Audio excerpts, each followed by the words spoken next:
Hey friends welcome to Manisha education. तो आज भिडियोटी होची plus 2 second year political science तृतीय चैप्टर भारत रे राष्ट्र संघपाद जहाँ को आम डिस्कसन करूले एवं आम नोट माध्यम डिस्कसन करते। तो आज आम डिस्कसन करवा भारत रे केंद्र और राज्य मध्य थिबा प्रशासनिक संपर्क जहाँकि आपण गोटे मोस्ट इम्पोर्टाट लंग क्वेश्चन। तो भिडियोटी लास्ट जाए देखिए जहाँफल भिडियोटी आपण यूजफुल हो और आपण आंसर टी को भल भाव में बुझीपारे। यह प्रायतः आपणकर बहुत प्रीवियस ईयर क्वेश्चन गोटे एवं यह आपण को एग्जाम पाई बहुत ज़्यादा यूजफुल हो पार। तो चलतु देखने कौन अच्छी भारत में एक एपरी एक शासन पद्धति प्रचलित जहाँ संपूर्ण संघीय नुहे कि ऐकिक नुहे। आम पढ़ीचे जे तार संघीय लक्षण मान एवं ऐकिक जो संविधान अनुसार कौन आम भारतर संविधान रे केतेक ऐकिक लक्षण मान देखा जाए। तो भारत गोटे कौन एपरी एक शासन पद्धति रही जहाँ संपूर्ण भाव में संघीय नुहे कि ऐकिक नुहे। भारत में केंद्र और राज्य मध्य थिबा प्रशासनिक संपर्क आम संविधान रो भाग 11 द्वितीय परिच्छेद रे धारा 256 रु 263 देखा जाऊनी आप लिखिने 256 रु 263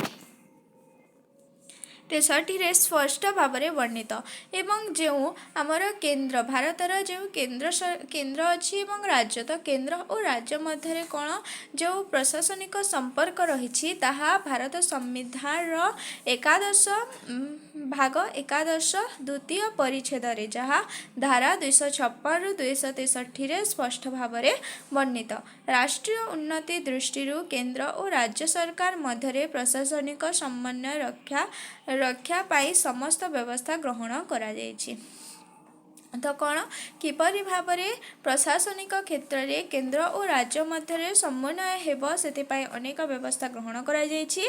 एही लक्ष्य साधन पाई केतेक संविधान बहिर्भूत व्यवस्था सृष्टि होइछि। तो एही जो केंद्र और राज्य मध्य कौन सरकार मध्य प्रशासनिक क्षमता समन्वय रक्षा हो पारिबो एवं भारतर उन्नति साधित हेबो सेथिपाई कौन संविधान रे केते गुड़िए बहिर्भूत व्यवस्था सृष्टि होई अछि। जे संविधान जो भारतीय संविधान केंद्र और राज्य मध्य प्रशासनिक संपर्क एवं समन्वय रखिबा पाई विशेष व्यवस्था रही अछि। तो आपण लिखि पारिबे यार ऊपर कौन लिखिबे जे प्रशासनिक संपर्क पाई संविधान व्यवस्था भारतीय संविधान रे केंद्र और राज्य मध्य प्रशासनिक संपर्क और समन्वय रखिबा पाई विशेष व्यवस्था रही अछि। आपण हेडिंग देबे तापर यह लिखिबे मो हेडिंग देनी तो मु आथरे कहि दोछि भारतीय संविधान रे केंद्र और राज्य मध्य प्रशासनिक संपर्क एवं समन्वय रखिबा पाई विशेष व्यवस्था रखा जाइछि लिखिदेवे। तो आमर प्रथम पॉइंट कौन अच्छी देखने क्षमतार बंटन संविधान व्यवस्था अनुजाई केंद्र तालिका अंतर्भुक्त विषय उपरे केंद्र सरकार और राज्य तालिका विषय उपरे राज्य सरकार आईन प्रणयन करिथांती। तो आमे जानिछे संविधान व्यवस्था अनुजाई केंद्र तालिका अंतर्भुक्त विषय उपरे केंद्र सरकार एवं राज्य तालिका अंतर्भुक्त विषय उपरे जहाँ केंद्र सरकार केतोटी विषय रही अछि केंद्र तालिका रे 49 विषय एवं राज्य तालिका रे कोन 61 विषय रही अछि। तो राज्य तालिका विषय पर कौन राज्य सरकार आईन प्रणयन करिथांती बा नीति नियम तैयारी करिथांती।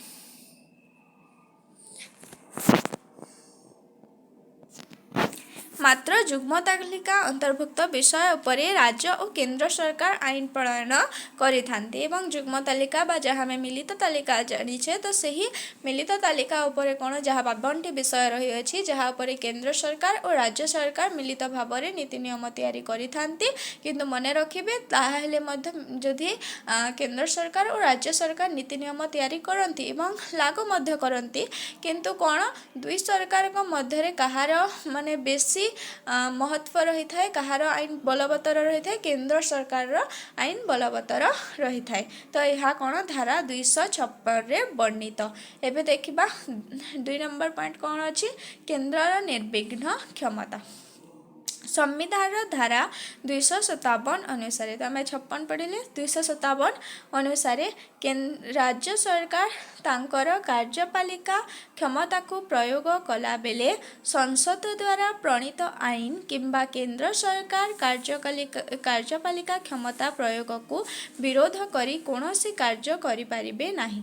जे कौन संविधान रे धारा 257 अनुसार राज्य सरकार तांकर कार्यपालिका तांकर राज्य रे कौन नीति नियम तैयारी करके से कार्य करिपारिबे। तो जेतेबेले से तांकर कार्यपालिका क्षमता प्रयोग करुछंती से समय रे कौन से संसद किंबा संसद जहाँकि केंद्र सरकार जहाँ भी नीति नियम बा तांकर जहाँ क्षमता अच्छी क्षमता को विरोध करिपारिबे नाही। तांकर आईन को मानिकी तांको कौन चलिबाको बा तांकर नीति को मानिकी केंद्र सरकार को नीति की मानिकी तांको कौन कार्य करबाको पड़िଥାଏ राज्य रे ताको विरोध करिपारिबे नाही। एबे देखिबा केंद्रर निर्देश केंद्रीय निर्देश संविधान 258 धारा अनुसार जातीय तथा सामरिक कार्य रे व्यवहृत जोगाजोग जातीय तथा सामरिक क्षेत्र में जहाँ भी जोगाजोग माध्यम रही जेपरी रेलपथ बा आमर राजपथ गुड़िक रही जहाँ भाव से जोगाजोग होता है गोटे स्थान को अन्य स्थान को माल परिवहन विभिन्न जंत्रपाति परिवहन होता है। तो ताहा जो रेलपथ बा राजपथ रक्षणाबेक्षण पाई केंद्र सरकार निर्देश को राज्य सरकार मानिबाकू पड़ी थाए। तो 200 संविधान 258 धारा अनुसार जातीय तथा सामरिक कार्य व्यवहृत जोगाजोग जेपरी रेलपथ एवं राजपथर रक्षणाबेक्षण केंद्र सरकार रक्षणाबेक्षण करने पाई केंद्र सरकार को निर्देश को मानिकी राज्य सरकार चली थांती बा राज्य सरकार कौन केंद्र सरकार जहाँ भी निर्देश देती ता अनुसार कौन रेलपथ बा राजपथर कार्य करिथांती सेमानंक विरुद्ध से जाई परिबे नाही ताहा पाई से बाध्य अटंती राज्य सरकार। सही परी राज्य रे दलित और आदिवासी बा जहाँ दलित बा आदिवासी श्रेणी रो लोक माने अछंती तांकर कल्याण पाई राज्य सरकार को केंद्र सरकार को आवश्यक निर्देश देई थांती एवं केंद्र सरकार कौन जे दलित एवं आदिवासी श्रेणी रो कल्याण पाई लोक मानकर कल्याण पाई राज्य सरकार को विभिन्न निर्देश मध्य देई थांती। तो एबे देखिला आमे कौन केंद्रीय निर्देश जहाँ राज्य सरकार मानिकी चली थांती प्रशासनिक क्षेत्र रे। एबे देखिबा आमे कौन बिक्री कर आदाय संविधान 258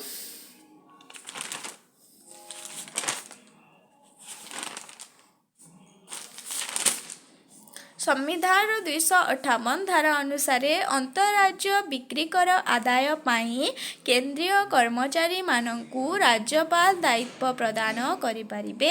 जे कौन संविधान रे 258 धारा तो आमर राज्यपाल किए जे राज्यर जी कार्यपालिकार मुख्य होउछंती राज्यपाल एवं जी राष्ट्रपति द्वारा नियुक्ति होइथांते। तो संविधान 258 धारा अनुसार अंतः राज्य बिक्री कर आदाय बा अंतः राज्य रे जहाँ भी बिक्री कर आदाय पाई केंद्रीय कर्मचारी मानकू केंद्रर जहाँ सामरिक कौन प्रशासन क्षेत्र में जहाँ भी कर्मचारी माने कार्य करिथांती सेमानंकू अंतः राज्यर बिक्री कर अंतः राज्य क्षेत्र में कार्य करिबा पाई कौन राज्यपाल दायित्व प्रदान करिपारिबे।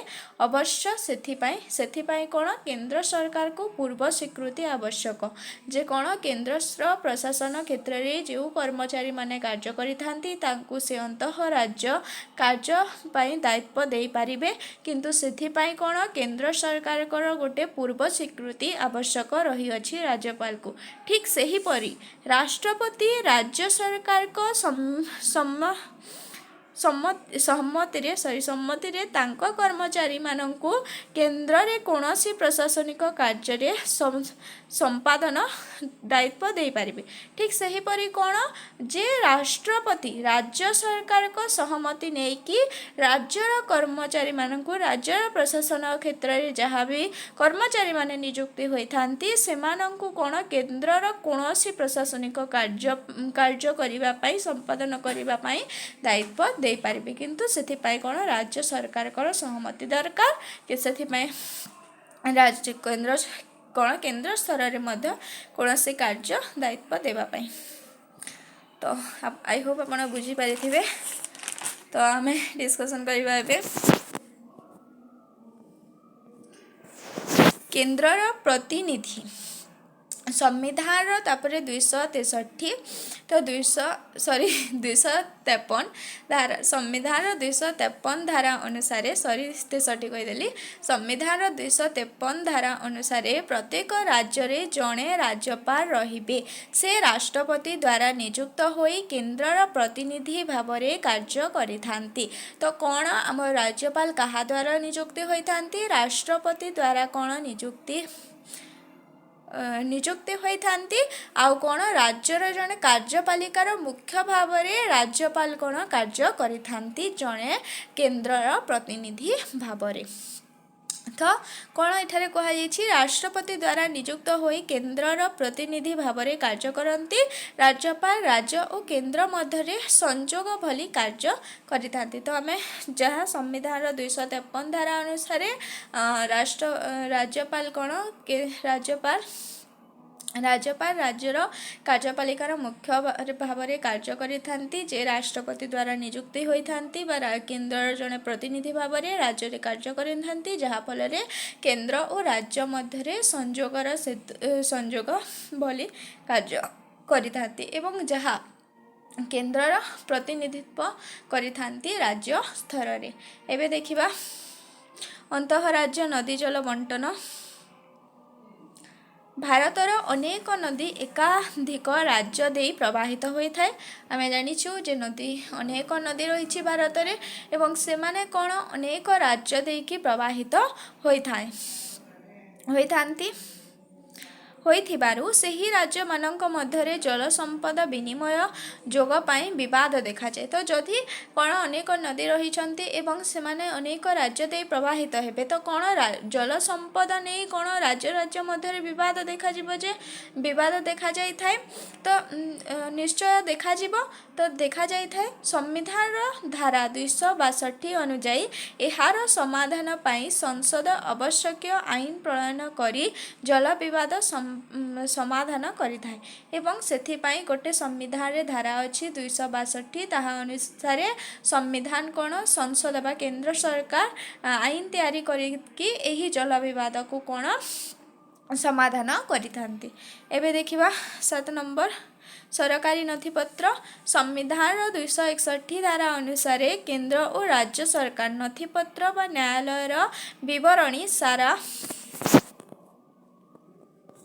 सारा भारत में स्वीकृत व सम्मानित होता है। तो जहाँ भी कौन संविधान 261 धारा अनुसार केंद्र और राज्यर जहाँ भी नथिपत्र होता है तांकर जहाँ न्यायर विवरणी रही है ताहा सारा भारत में कौन स्वीकृत व सम्मानित होता है विश्वास करिथांती आपण कहि परिबे विश्वासित होता है स्वीकृत व सम्मानित होता है। अंतःराज्य परिषद तो ये देखा अंतःराज्य परिषद संविधान 263 धारा अनुसार केंद्र और राज्य बा राज्य मध्य थिबा विवादर अनुसंधान करी समाधान पाई राष्ट्रपति गोटे अंतःराज्य परिषद गठन करिथांती। जदि कौन संविधान 263 धारा अच्छी जहाँ अनुसार कौन केंद्र बा राज्य मध्य विवाद देखादेले बा राज्य मध्य जदि विवाद उपजुछि तेबे ताहार समाधान पाई राष्ट्रपति गोटे परिषद गठन करिथांती जहाँ अंतःराज्य परिषद गठन करिथांती। जहाँ 1990 मसीह तत्कालीन जे प्रथमे यह केतेबेले 1990 मसीह से समयर राष्ट्रपति बा तत्कालीन जनतार सरकार एक अंतःराज्य परिषद गठन करी केंद्र और राज्य मध्य संपर्क स्थापन पाई प्रयास करथिले एवं प्रथमे यह केबे आरंभ होइथिला 1990 मसीह से समय जे राष्ट्रपति थिले से कोन यहाकू प्रथमे करथिले एवं यह कोन केंद्र और राज्य मध्य सुसंपर्क स्थापन करिबा पाई एही योजना जरिया रे कोन से केंद्र और राज्य मध्य सुसंपर्क स्थापन करथिले।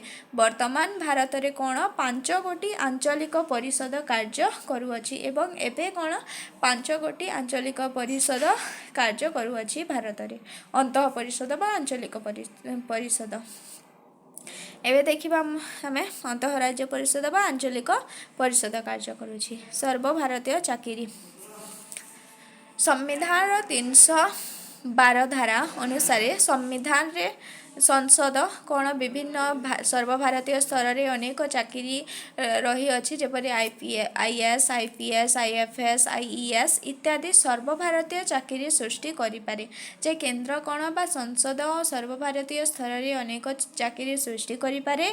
यही सबू चाकरी अवस्थापित पदाधिकारी माने जे माने भी यही जो माने भी कौन यही चाकरी रे कौन अवस्थापित होती बा नियुक्ति होइथांती कार्य करिथांती माने राज्य मानकर शासन कार्य चलाई थांती। तो से माने सर्वभारतीय स्तर रे बा केंद्र स्तर रे तांकर केंद्र स्तर रे तांकर विभिन्न कौन नियुक्ति प्रणाली बा चाकरी सत्ता बोली जहाँ भी किसी ना कहीं केंद्र स्तर रे होता है किंतु से माने कौन राज्य स्तर रे बा राज्य संसद द्वारा संसद रे कौन कार्य करिथांती राज्य शासन रे कार्य करिथांती राज्य स्तर रे। तो कौन कह गला जे यही सबू चाकरी अवस्थान पदाधिकारी राज्य मानक शासन कार्य चलाई थांती एवं सेमानंकु ठारू वेतन बा दरमा पाई थांती मात्र सेमानंकर नियुक्ति प्रणाली बा चाकरी सर्व शर्तावली केंद्र द्वारा नियंत्रित। तो आम पढ़िले जे कौन आईपीएस आईएफएस बा जहाँ भी सर्वभारतीय आईएफएस जहाँ भी सर्वभारतीय स्तर में जहाँ चाकरी हुए ताहा कौन के सही चाकरी रे जे भी नियुक्ति होता से माने कौन आमर राज्य स्तर में शासन कार्य करिथांती बा राज्य स्तर में शासन चलाई थांती सेमानंको ठारू वेतन भी नियंती राज्य कौन दरमा भी नियंती मात्र कौन हुए से माने नियुक्ति प्रणाली चाकरी सत्ता केंद्र द्वारा नियंत्रित एवं से माने किपरि नियुक्ति हेबे सही सबू प्रक्रिया कौन केंद्र नियंत्रित करिथाए बा केंद्र स्तर रे ताहार परीक्षा करा जाय बा एग्जाम मध्य होइथाय। तो ताहार कौन प्रणाली बा सत्तावली केंद्र द्वारा नियंत्रित से माने केंद्र प्रति अनुगत्य थिबारु केंद्रीय निर्देशक मानिबा को विशेष आग्रह प्रकाश करते जेहेतु जो आम सर्वभारतीय स्तर में जहाँ भी चाकरी हुए एवं से जो कर्मचारी माने थांती से माने कौन जेहेतु सर्वभारतीय स्तर में तांकर परीक्षा दियंती बा नियुक्ति प्रणाली हुए बा चाकरी सत्ता हुए तेणु से केंद्रर निर्देशक मानिबा पाई कौन आग्रह प्रकाश करिथांती एही पदाधिकारी मानकर माध्यम राज्य रे केंद्रर प्रभाव विस्तार हुए एवं एही पदाधिकारी जेहेतु केंद्र द्वारा नियुक्त होइकि राज्य रे शासन तुलाई थांती फलरे कौन यही पदाधिकारी केंद्र द्वारा प्रभावित राज्य रे केंद्र यही पदाधिकारी मानक माध्यम राज्य रे केंद्र सरकार प्रभाव विस्तार करिथाए। एबे देखिबा आयोग भारत में विभिन्न आयोग प्रतिष्ठा करिबा पाई संविधान रे व्यवस्था रही। तो अनेक आयोग प्रतिष्ठा करिबा पाई कौन संविधान रे व्यवस्था रही अछि जैसे गुड़िक है अर्थ आयोग विश्वविद्यालय आयोग निर्वाचन आयोग केंद्र साधारण सेवा आयोग। तो आम जानी भारत में अनेक गुड़िए आयोग रही अर्थ आयोग जहाँ अर्थ व्यवस्था सुचारू चली थाए तापर विश्वविद्यालय आयोग रही निर्वाचन आयोग रही अछि। तो आयोग केंद्र साधारण सेवा आयोग इत्यादि जहाँ भारत विभिन्न आयोग प्रतिष्ठार संविधान रे व्यवस्था रही अछि। एबे देखिबा जरूरीकालीन परिस्थिति संविधान 352 356 एवं 360 धारा अनुसार राष्ट्रपति यथाक्रमे जातीय जरूरी परिस्थिति राज्य जरूरीकालीन परिस्थिति अर्थ जरूरीकालीन परिस्थिति घोषणा करती। यही जरूरी परिस्थिति रे केंद्र राज्यर उपरे आधिपत्य विस्तार करे। तो कौन आम जरूरीकालीन परिस्थिति पढ़ीचे जिते बेले आम व्यवस्थापिका संपर्क पढ़ुले से समय कौन होता जिते बेले जातीय जरूरीकालीन परिस्थिति प्रतिरक्षा सामरिक बाहिनी वैदेशिक व्यापार इत्यादि जिते बेले आमर ବ୍ୟପିରତ ହେବନି। ତ ଆମର ଯେତେବେଳେ କ'ଣ ଜରୁରୀକାଳୀନ ପରିସ୍ଥିତି ଯେପରି ପ୍ରତିରକ୍ଷା ଯୁଦ୍ଧ ସମୟରେ ଅନେକ ଯେତେବେଳେ ଜାତୀୟ ଜରୁରୀକାଳୀନ ପରିସ୍ଥିତି ହେଉଥିଲା ସେ ସମୟରେ କ'ଣ ସମଗ୍ର ଦେଶକୁ କ'ଣ ଗୋଟେ ଐକିକ ରାଷ୍ଟ୍ର ଭାବରେ କାର୍ଯ୍ୟ କରୁଥିଲା ଏବଂ କେନ୍ଦ୍ର ସରକାର ତାଙ୍କର ନୀତି ନିୟମ ତିଆରିକି ନିୟନ୍ତ୍ରଣ କରୁଥିଲେ। ତ ସେହିପରି ଭାବରେ ଯେତେବେଳେ କ'ଣ ଧାରା ଆମ ସମ୍ବିଧାନର ଧାରା 352 ଏବଂ 356 360 ଧାରା ଅନୁସାରେ କ'ଣ ଆମର ଯେତେବେଳେ ଜାତୀୟ ଜରୁରୀକାଳୀନ ପରିସ୍ଥିତି ହୋଇପାରେ ବା ରାଜ୍ୟ ଜରୁରୀକାଳୀନ ପରିସ୍ଥିତି ଅର୍ଥ ଜରୁରୀକାଳୀନ ଆର୍ଥିକ ଜରୁରୀକାଳୀନ ପରିସ୍ଥିତି ଘୋଷଣା ହୋଇଥାଏ ସେତେବେଳେ କ'ଣ କେନ୍ଦ୍ର ଅଧିପତ୍ୟ ବିସ୍ତାର କରିଥାଏ। ରାଜ୍ୟ ସମସ୍ତ ଦେଶରେ କେନ୍ଦ୍ରର ଅଧିପତ୍ୟ ହୋଇଥାଏ ସେ ନୀତି ନିୟମ ତିଆରି କରିକି କାର୍ଯ୍ୟ କରିଥାଏ। ଏବେ ଦେଖିବା ସର୍ବଭାରତୀୟ ସମ୍ମିଳନୀ। ପ୍ରତିବର୍ଷ ଭାରତ ସରକାର ଦେଖାଯାଉନି ଲେଖିନେବେ ଭାରତ ସରକାର ବିଭିନ୍ନ ସର୍ବଭାରତୀୟ ସମ୍ମିଳନୀ ଆୟୋଗ କରିଥାନ୍ତି ଯଥା ରାଜ୍ୟପାଳ ସମ୍ମିଳନୀ ମୁଖ୍ୟମନ୍ତ୍ରୀ ସମ୍ମିଳନୀ ବାଚସ୍ପତି ସମ୍ମିଳନୀ ମୁଖ୍ୟ ଶାସନ ସଚିବ ସମ୍ମିଳନୀ ଇତ୍ୟାଦି। ତ ଏହି ସମ୍ମିଳନୀ ମାଧ୍ୟମରେ କ'ଣ କେନ୍ଦ୍ର ସରକାର ବିଭିନ୍ନ କେନ୍ଦ୍ରୀୟ ନୀତି ପାଳନ କରିବାକୁ ରାଜ୍ୟମାନଙ୍କୁ ନିର୍ଦ୍ଦେଶ ଦେଇଥାନ୍ତି। ତ କ'ଣ ଆମର ଯାହା ରାଜ୍ୟପାଳ ସମ୍ମିଳନୀ ସମସ୍ତ ରାଜ୍ୟ ଯେତେ ବି ଆମ ଦେଶରେ ଯେତେ ରାଜ୍ୟ ଅଛନ୍ତି ସମସ୍ତ ରାଜ୍ୟର ରାଜ୍ୟପାଳ ଆସିବେ। ମୁଖ୍ୟମନ୍ତ୍ରୀ ସମ୍ମିଳନୀ ମୁଖ୍ୟମନ୍ତ୍ରୀ ବାଚସ୍ପତିରେ ବାଚସ୍ପତି ମୁଖ୍ୟ ଶାସନ ସଚିବରେ ମୁଖ୍ୟ ଶାସନ ସଚିବ। ତ ଏହିପରି ଅନେକ ସମୟରେ କ'ଣ ଅନେକ ସମ୍ମିଳନୀ ହୋଇଥାଏ ଏବଂ ସେଥିରେ କ'ଣ ଆମର ରାଜ୍ୟର କର୍ମଚାରୀମାନେ ଯୋଗ ଦେଇଥାନ୍ତି। ତ ସେଥିରେ ଯୋଗ ଦେଇଥାନ୍ତି ଯାହାଫଳରେ କେନ୍ଦ୍ର ସରକାର ତାଙ୍କୁ ବିଭିନ୍ନ କେନ୍ଦ୍ରୀୟ ନୀତି ପାଳନ କରିବାକୁ ରାଜ୍ୟମାନଙ୍କୁ କ'ଣ ନିର୍ଦ୍ଦେଶ ଦେଇଥାନ୍ତି। ସୁତରାଂ ବିଭିନ୍ନ ସମ୍ମିଳନୀ ମାଧ୍ୟମରେ କେନ୍ଦ୍ରୀୟ ସରକାର ରାଜ୍ୟମାନଙ୍କ ଉପରେ ପ୍ରଭାବ ବିସ୍ତାର କରିଥାନ୍ତି। ଏହା ମାଧ୍ୟମରେ କ'ଣ କେନ୍ଦ୍ର ସରକାର ରାଜ୍ୟ ଉପରେ କ'ଣ ପ୍ରଭାବ ବିସ୍ତାର କରିଥାଏ। ଉପରୋକ୍ତ ଲାଷ୍ଟରେ ଲେଖିବେ ଆପଣ ଉପରୋକ୍ତ ସାମ୍ବିଧାନିକ ବ୍ୟବସ୍ଥା ଅନୁଯାୟୀ କେନ୍ଦ୍ର ଓ ରାଜ୍ୟ ମଧ୍ୟରେ ପ୍ରଶାସନିକ ସମ୍ପର୍କ ରହିଛି ଯାହା ସଂଘୀୟ ବ୍ୟବସ୍ଥାକୁ ସୁଦୃଢ଼ କରିଅଛି। ତ କ'ଣ ଆମର ଯାହା ବି ଆମେ ଆଲୋଚନା କଲୁ ସେଥିରୁ ଆମେ ଜାଣିଲୁ ଯେ କେନ୍ଦ୍ର ଓ ରାଜ୍ୟ ମଧ୍ୟରେ ପ୍ରଶାସନିକ ସମ୍ପର୍କ ରହିଅଛି ଯାହା ସଂଘୀୟ ବ୍ୟବସ୍ଥାକୁ ସୁଦୃଢ଼ କରିଅଛି। ଆମର ସଂଘୀୟ ବ୍ୟବସ୍ଥାକୁ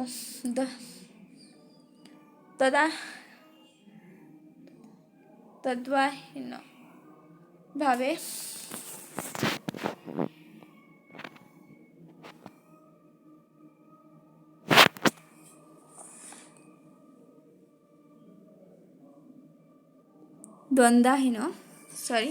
ଦ୍ୱନ୍ଦ୍ୱାହୀନ ଭାବେ କୁହାଯାଇପାରେ ଯେ ଏହିସବୁ ବ୍ୟବସ୍ଥା କେନ୍ଦ୍ରକୁ ଅଧିକ ଶକ୍ତିଶାଳୀ କରୁଛି। ତ ଦ୍ୱନ୍ଦ୍ୱାହୀନ ଭାବେ ଆମେ କହିବାକୁ ଗଲେ ଆମେ ଯାହା ବି ପଢ଼ିଲୁ ସେଥିରୁ କ'ଣ ଜାଣିଲୁ ଯେ ଏହା ସବୁ ବ୍ୟବସ୍ଥା କ'ଣ କେନ୍ଦ୍ରକୁ ଅଧିକ ଶକ୍ତିଶାଳୀ କରିଛି। ରାଜ୍ୟ ଉପରେ କ'ଣ କେନ୍ଦ୍ରର ବେଶୀ ଅଧିପତ୍ୟ ରହିଅଛି ଏବଂ ଭାରତକୁ ଗୋଟେ କେନ୍ଦ୍ରପସାରୀ ସଂଘୀୟ ରାଷ୍ଟ୍ର ଭାବରେ ଗଢ଼ି ତୋଳିଛି। ତ ଆଜିର ଭିଡ଼ିଓରେ ଏତିକି ଡିସ୍କସନ୍ କରିବା। ଆଉ ଗୋଟେ ଲଙ୍ଗ୍ କ୍ୱେଶ୍ଚନ୍ ଅଛି ଏଇ ଚାପ୍ଟରର ତାକୁ ଡିସ୍କସନ୍ କରିଦେଲେ ଏହାର ସବୁ ଇମ୍ପୋର୍ଟାଣ୍ଟ ଲଙ୍ଗ୍ କ୍ୱେଶ୍ଚନ୍ ସରିଯିବ ଆମେ ପଢ଼ିଥିଲେ। ଆଉ ଗୋଟେ ଲଙ୍ଗ୍ କ୍ୱେଶ୍ଚନ୍ ଆପଣ ମନେ ରଖିବେ ଯେ କ'ଣ ଆମର ସଂଘୀୟ ରାଷ୍ଟ୍ରର ଯାହା ଲକ୍ଷଣ ରହିଥାଏ ତାହା ଗୋଟେ ମୋଷ୍ଟ ଇମ୍ପୋର୍ଟାଣ୍ଟ କ୍ୱେଶ୍ଚନ୍ ଯାହାକି ଆମର 4 ବର୍ଷ ହେଲାଣି ପ୍ରାୟତଃ ରିପିଟ୍ ପଡ଼ୁଛି। ତ ଆପଣ ତାହାକୁ ମନେ ରଖିବେ। ତାପରେ ସଂଘୀୟ ରାଷ୍ଟ୍ରର ସୁଗୁଣ ଦୁର୍ଗୁଣ ଆଉ ଭାରତରେ କେନ୍ଦ୍ର ଓ ରାଜ୍ୟ ମଧ୍ୟରେ ବ୍ୟବସ୍ଥାପିକା ସମ୍ପର୍କ କେନ୍ଦ୍ର ଓ ରାଜ୍ୟ ମଧ୍ୟରେ ପ୍ରଶାସନିକ ସମ୍ପର୍କ ଇମ୍ପୋର୍ଟାଣ୍ଟ ଗୋଟେ କ୍ୱେଶ୍ଚନ୍ ଯାହା ପ୍ରିଭିୟସ୍ ଇୟର୍ରେ ପ୍ରାୟ ଆପଣ ଦେଖିଲେ ମଧ୍ୟ ପାଇଯିବେ ଯେ ପ୍ରାୟତଃ ଏହି କ୍ୱେଶ୍ଚନ୍ ଗୁଡ଼ିକ ଆସୁଅଛି। ଆଉ ଗୋଟେ ଅଛି କ'ଣ ଯେ ଭାରତରେ ସଂଘୀୟ ସମ୍ପର୍କ ବ୍ୟାଖ୍ୟା କର। ତ ଆଉ ଗୋଟେ ଭିଡ଼ିଓରେ ଆମେ କ'ଣ ଭାରତର ସଂଘୀୟ ସମ୍ପର୍କ ତାକୁ ଆମେ ଡିସ୍କସନ୍ କରିବା। ତ ଯଦି ଭିଡ଼ିଓଟି ଭଲ ଲାଗିଥିଲା ଲାଇକ୍ ସବସ୍କ୍ରାଇବ୍ ସେୟାର କରିବେ କମେଣ୍ଟ ମଧ୍ୟ କରିବେ। ଆଉ ଆପଣଙ୍କୁ କେଉଁ ଟପିକ୍ ଉପରେ ଭିଡ଼ିଓ ଦରକାର କି ଭିଡ଼ିଓଟି କିପରି ଲାଗିଲା ଜରୁର କମେଣ୍ଟ ମାଧ୍ୟମରେ ଜଣାନ୍ତୁ। ଧନ୍ୟବାଦ।